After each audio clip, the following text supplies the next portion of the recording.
Photo electric effect एक ऐसा experiment जिसने मुझे बहुत ज़्यादा परेशान किया है। स्पेशली जब मैं अपने 12th स्टैंडर्ड में था, मैं हमेशा सोचता था कि इस एक्सपेरिमेंट में इतना क्या खास है जो हम लोग इसकी इतनी बातें कर रहे हैं। एक सिंपल सा एक्सपेरिमेंट है जिसके अंदर एक फोटोन आता है जिसके पास एनफ एनर्जी होगी, मेटल सरफेस से स्ट्राइक करता है और फ्री इलेक्ट्रॉन्स को इजेक्ट करवा देता है। तो इस पे इतनी बातें क्यों हो रही हैं? और जब मेरे को पता चला कि इस एक्सपेरिमेंट पे आइंस्टाइन को नोबेल प्राइज मिला था रिलेटिविटी पर नहीं, तब मेरे अंदर से आने लगा कि यार ऐसा क्यों है और इस चीज को मैं पुरानी क्लासिकल फिजिक्स से क्यों नहीं एक्सप्लेन कर पा रहा। एक बड़ी सी वाटर वेव आएगी जो मेटल सरफेस से टकराएगी और इलेक्ट्रॉन्स को निकाल देगी, ऐसा एक्सप्लेन कर पाना क्यों पॉसिबल नहीं है? तो चलिए आज की वीडियो में हम जानने की कोशिश करते हैं कि आखिर फोटो इलेक्ट्रिक इफेक्ट क्या है और कैसे क्लासिकल फिजिक्स फेल हुई इस चीज को एक्सप्लेन करने में। मैं आपको एक्चुअल में बताऊंगा कि क्लासिकल फिजिक्स क्यों नहीं एक्सप्लेन कर पा रही, और साथ ही साथ हम जानेंगे कि आखिर ये फोटोन है क्या और आइंस्टाइन को इस फोटोन का आइडिया कैसे आया कि एक फोटोन मेटल सरफेस से टकराएगा और फोटो इलेक्ट्रिक इफेक्ट को पूरा करेगा। So let's start. लाइट एक इलेक्ट्रोमैग्नेटिक वेव है और हम ये जानते हैं कि किसी भी लाइट की जो इंटेंसिटी है वो उसके इलेक्ट्रिक फील्ड के एम्पलीट्यूड के ऊपर डिपेंड करती है। मतलब अगर मैं लाइट की इंटेंसिटी को इंक्रीज करता जाऊंगा तो मैं इलेक्ट्रिक फील्ड की स्ट्रेंथ को और ज्यादा इंक्रीज करता चला जाऊंगा। चलिए फोटो इलेक्ट्रिक इफेक्ट को क्लासिकल पॉइंट ऑफ व्यू से समझने की कोशिश करते हैं। एक मेटल सरफेस पर हम इस इलेक्ट्रोमैग्नेटिक लाइट को फॉल करवाते हैं। पहले हम लो इंटेंसिटी की लाइट लेते हैं और ऐसा अनुमान है कि ये जो फ्री इलेक्ट्रॉन है ये लाइट आएगी और इसके ऊपर आपने अपने 12th स्टैंडर्ड में पढ़ा होगा कि इलेक्ट्रिक फील्ड एक फोर्स लगा सकती है किसी भी चार्ज पार्टिकल पर, जो कितना होगा Q इंटू E। तो मान लेते हैं ये चार्ज पार्टिकल इलेक्ट्रॉन है, ये चार्ज पार्टिकल इलेक्ट्रॉन है, तो जब लाइट इस मेटल सरफेस पर पड़ेगी तो इसके ऊपर फोर्स लगाएगी इलेक्ट्रॉन के ऊपर E इंटू E। अब जब लो इंटेंसिटी की लाइट से हमने इस एक्सपेरिमेंट को स्टडी किया तो हमें देखने को मिलता है कि कोई भी इलेक्ट्रॉन बाहर की तरफ नहीं निकला। तो बड़ा ही सिंपल सा ये पिक्चर है। ये पिक्चर कहती है आप इंटेंसिटी बढ़ाते चले जाओ लाइट की और ये फोर्स और ज्यादा इंक्रीज होता चला जाएगा। तो शायद लो इंटेंसिटी की लाइट इतना फोर्स नहीं लगा पा रही कि इलेक्ट्रॉन इस मेटल सरफेस से इजेक्ट कर सके। तो क्या हो अगर मैं लाइट की इंटेंसिटी बढ़ाऊं, तब ये फोर्स का मैग्नीट्यूड या फोर्स का स्ट्रेंथ और ज्यादा इंक्रीज होता चला जाएगा और इलेक्ट्रॉन डेफिनेटली निकलेगा। तो हमने ये एक्सपेरिमेंट वापस से करना स्टार्ट किया। इस बार हमने लाइट की इंटेंसिटी को डबल करते चले गए और मैंने लाइट की इंटेंसिटी को बहुत हाई रखा और उसके बाद जैसे ही मैंने इस मेटल सरफेस पर इस लाइट को फॉल करवाया तो मैंने देखा इस बार भी इलेक्ट्रॉन बाहर नहीं निकला। ऐसे कैसे हो सकता है? क्या ये वाला फॉर्मूला गलत है? क्या ये वाला फॉर्मूला गलत है कि लाइट एक इलेक्ट्रोमैग्नेटिक वेव है? यही गलत है। क्लासिकल फिजिक्स इस लाइट के जो यहाँ पर फोटो इलेक्ट्रिक इफेक्ट हुआ है लाइट के वजह से, इसको बिल्कुल भी एक्सप्लेन नहीं कर पा रहा था। अकॉर्डिंग टू क्लासिकल फिजिक्स इस कॉन्सेप्ट के हिसाब से यहाँ पर इलेक्ट्रॉन को इजेक्ट होना ही था, लेकिन हमने जब पिक्चर देखी तो ऐसा नहीं था। शायद फोटो इलेक्ट्रिक इफेक्ट उतना सिंपल नहीं जितना हम लोग समझते आ रहे थे।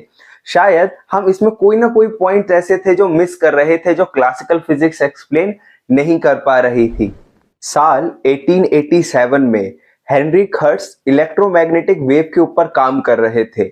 उन्होंने ऑब्जर्व किया जब हम किसी मेटल सरफेस पर अल्ट्रावायलेट लाइट को फॉल करवाते हैं तो स्क्रीन पर स्पार्क जल्दी आता है।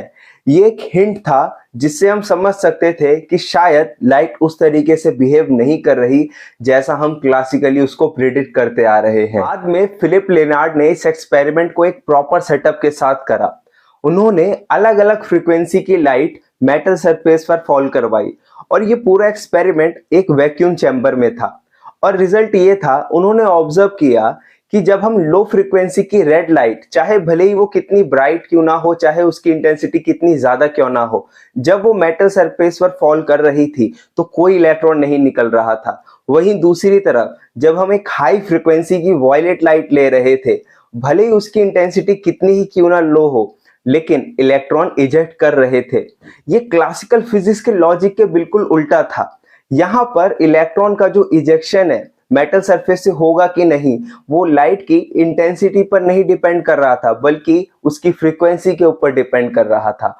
और ये क्लासिकल फिजिक्स को एक बहुत बड़ा झटका था। और इसी दौरान फिजिक्स में एक और क्राइसिस चल रही थी। साइंटिस्टों ने ऑब्जर्व किया जब हम किसी बॉडी को हीट करते हैं तो वो पहले रेड, फिर येलो और फिर ब्लूइश व्हाइट करके ग्लो होने लगती है। साइंटिस्ट इस रेडिएशन को समझना चाहते थे और जब उन्होंने इस रेडिएशन की स्टडी की तो उन्हें कुछ ऐसा ग्राफ मिला और हर एक साइंटिस्ट, हर एक फिजिसिस्ट लग गया इस ग्राफ को एक्सप्लेन करने के लिए कि ये ग्राफ कैसा है। इसके लिए अलग अलग साइंटिस्टों ने फॉर्मूला डिजाइन करना स्टार्ट किया ताकि वो समझ सके इस ग्राफ का नेचर लो फ्रीक्वेंसी और हाई फ्रीक्वेंसी पर इस तरीके से वियर्ड क्यों है। फिर रेले और जीन्स ने एक फॉर्मूला डिजाइन किया इस ग्राफ को समझने के लिए। उनके फॉर्मूले के हिसाब से ये ग्राफ बिल्कुल लो इंटेंसिटी पर प्रॉपर तरीके से वो समझा पा रहे थे, लेकिन जैसे ही हम हाई फ्रीक्वेंसी की लाइट पर जा रहे थे तो उनके फॉर्मूले के हिसाब से कोई भी बॉडी हीट करने पर इनफाइनाइट एनर्जी निकालती है, जो कि बिल्कुल भी पॉसिबल नहीं था। और फिर एंट्री होती है मैक्स प्लैंक की। मैक्स प्लैंक भी इस ब्लैक बॉडी रेडिएशन को स्टडी कर रहे थे। जब उन्होंने रेले और जीन्स के फॉर्मूले को देखा जो कि लो फ्रीक्वेंसी पर बिल्कुल अच्छे तरीके से एक्सप्लेन कर रहा था इस रेडिएशन को, तो उन्होंने डिसाइड किया कि वो इस फॉर्मूले को मॉडिफाई करेंगे हाई फ्रीक्वेंसी की रेंज में। जब उन्होंने इस ब्लैक बॉडी की रेडिएशन को स्टडी करना स्टार्ट किया तो उन्होंने पाया कि शायद क्लासिकल फिजिक्स फेल हो रही है इस चीज को एक्सप्लेन करने के लिए। अकॉर्डिंग टू क्लासिकल फिजिक्स, जो एनर्जी बॉडी रेडिएट कर रही है किसी टेम्परेचर पर, उसको हम हाफ केवीटी के मल्टीपल के तौर पर लेते हैं, जहां के भी आपने पढ़ा होगा बोल्ट्जमैन कांस्टेंट है और टी वो टेम्परेचर है जिस पर बॉडी को हीट किया जा रहा है। और प्लैंक ने इस फॉर्मूले को मॉडिफाई करने के लिए एक अजम्पशन लिया। उन्होंने कहा कि जो लाइट इस बॉडी से रेडिएट हो रही है वो शायद कंटिन्यूअस ना हो करके डिस्क्रीट या फिर पैकेट के फॉर्म में निकल रही है, और जो ये लाइट रेडिएट हो रही है ये फ्रीक्वेंसी पर डिपेंड करती है। और जब उन्होंने इस पूरे अजम्पशन को मान करके एक फॉर्मूला डिजाइन करा जो कि आप देख सकते हैं, तो वो इस ब्लैक बॉडी ग्राफ को लो फ्रीक्वेंसी और हाई फ्रीक्वेंसी दोनों ही फ्रीक्वेंसी पर एकदम प्रॉपर तरीके से एक्सप्लेन कर रहा था। बाद में मैक्स प्लैंक ने कहा कि मुझे नहीं पता ये मैंने क्या डिस्कवर किया है, मुझे लगता है कि रियल वर्ल्ड में क्वांटा शायद एग्जिस्ट नहीं करते हैं। और आगे चल करके प्लैंक के इसी डिस्क्रीट पैटर्न ऑफ लाइट या एनर्जी रेडिएट जो हो रही है उसके आइडिया को इस्तेमाल करते हुए आइंस्टाइन ने फोटो इलेक्ट्रिक इफेक्ट को एक्सप्लेन करने की ट्राई करी। और साल 1905 में आइंस्टाइन ने प्लैंक की थ्योरी का इस्तेमाल करते हुए एक स्टेटमेंट दिया कि लाइट सिर्फ वेव नहीं है बल्कि लाइट एक पार्टिकल की तरह बिहेव करती है। किसी सिस्टम में जो एनर्जी है वो कंटिन्यूअस ना हो करके ऐसे पैकेट्स की फॉर्म में होती है जिसको आगे चल करके फोटॉन्स का नाम दिया गया। आइंस्टाइन ने इस चीज को एक्सप्लेन करने के लिए एक प्रॉपर इक्वेशन दी। आइंस्टाइन के हिसाब से जो ये लाइट इस मेटल सरफेस पर गिर रही है ये इसकी इंटेंसिटी के ऊपर नहीं बल्कि फ्रीक्वेंसी के ऊपर डिपेंड करती है।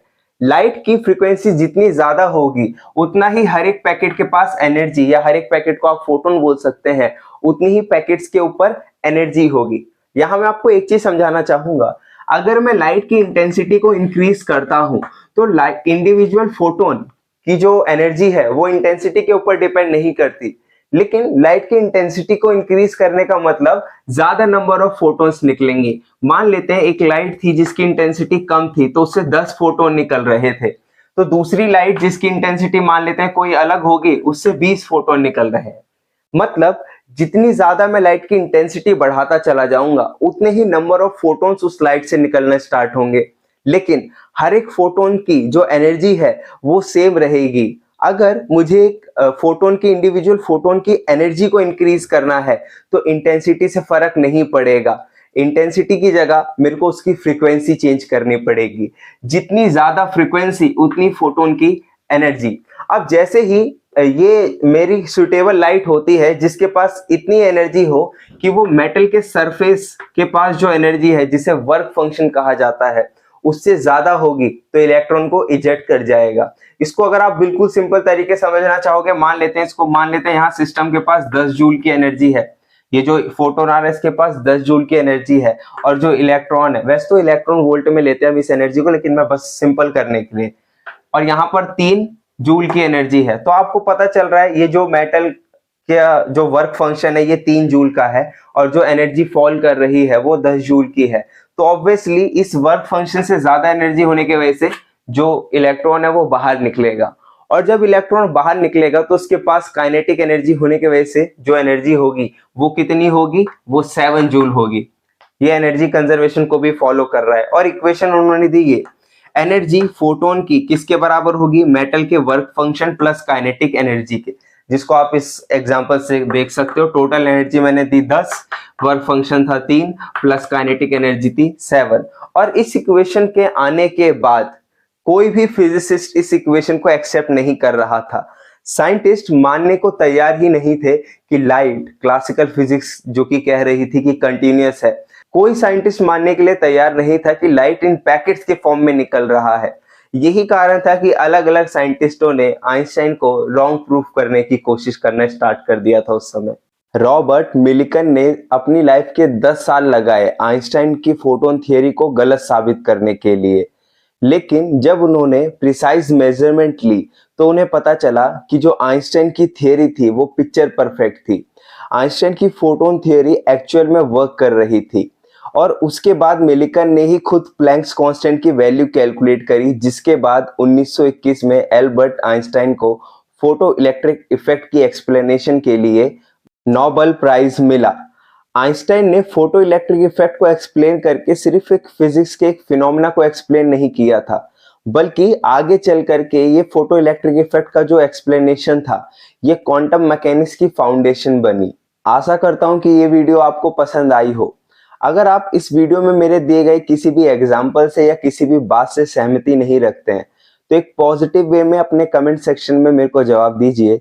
मैं चीजों को और अच्छे से बेहतर करने की कोशिश जरूर करूंगा। तब तक के लिए छुट्टी करते हैं।